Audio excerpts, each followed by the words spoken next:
अब खर्ची पत्नियों को मेंटेनेंस नहीं मिलेगा।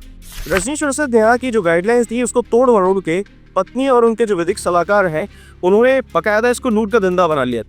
और यहाँ पर सुप्रीम कोर्ट ने जिस तरह की गाइडलाइंस इस पर्टिकुलर जजमेंट में दी है और जो पैरामीटर्स जो रजनीश अरशद नेहा है उसके ध्यान में रखते हुए बकायदा इसमें कुछ और एनहांसमेंट्स दी है, यानी कुछ और तरक्की दी है, कुछ ज़्यादा फायदा पतियों की तरफ किया गया है। और ये क्या हो सकता है, यही इस लैंडमार्क जजमेंट का आज विषय वस्तु रहेगा इस वीडियो के अंदर। इसलिए दोस्तों हम आपको कहते हैं कि एस्पिरेंट हो जाइए।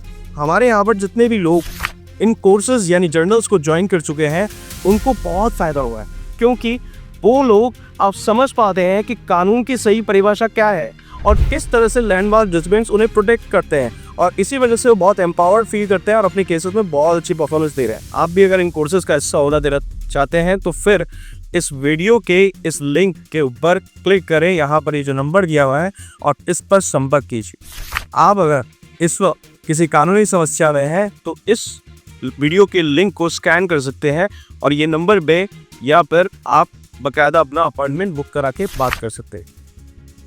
देखिए दोस्तों, असल में पत्नियां सब सक्षम होती और उनकी सक्षमता का पैरामीटर जो है वो ज़्यादा बड़ा होता है, असक्षमता का बहुत संकुचित होता है, बहुत ही ज़्यादा कंजर्वेटिव होता है, यानी उसे समझाना ज़्यादा मुश्किल है, जबकि सक्षमता किसी की समझाना आसान है। और यहाँ पर ही मैं सीधे सीधे इन मैटर्स पर आता हूँ, इन पैरामीटर्स पर आता हूँ जो इस लैंडमार्क जजमेंट के अंदर सुप्रीम कोर्ट ने कहे हैं। देखिए, सुप्रीम कोर्ट ने कहा कि आप पढ़ी लिखी हैं तो ये काफ़ी है, आप जाकर अपना काम धंधा क्यों नहीं करती? कब तक आप अपने पति से मेंटेनेंस लेकर और बकायदा ये केसेस लड़ती रही?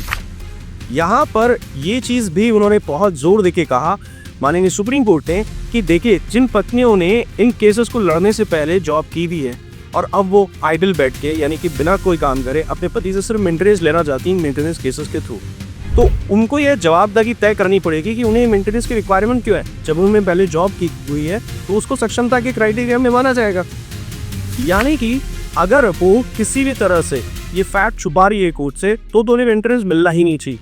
ठीक है, अब इसके ऊपर फिर एक और चीज़ है, खर्चे जो है गोल मोल करके मांग लिए जाते हैं। मुझे रहने का खर्चा चाहिए, मुझे खाने का खर्चा चाहिए, मुझे कॉस्मेटिक का खर्चा चाहिए। नहीं, अब ये नहीं चलने वाला। यहाँ पर बकायदा उन्हें ये बताना पड़ेगा कि उनका रेंट का खर्चा क्या है। अब तक वो रेंट के खर्चे की ज़रूरतें पूरी कहाँ से कर रही थी और उसके अंदर कितना ज़्यादा उन्हें वहन करना पड़ रहा है।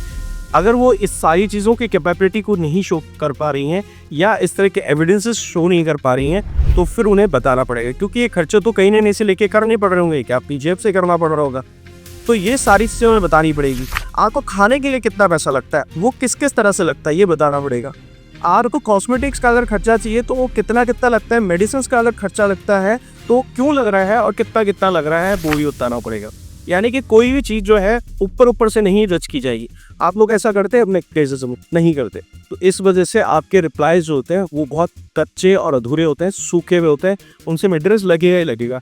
इसलिए अक्सर आपको जो विदेश सलाहकार है वो ये कहते हुए फिरते हैं कि इस तरह की ड्राफ्टिंग हम बनाते हैं और इसी वजह से आपको मेंटेनेंस देना ही पड़ेगा। तो ये कमियां अपने केसेस में ढूंढिए और इस जजमेंट को थोड़ा डिटेल में पढ़िए, आपको बहुत फ़ायदा हो। अगर ये वीडियो अच्छा लगा तो लाइक करें, शेयर करें, सब्सक्राइब करें। धन्यवाद।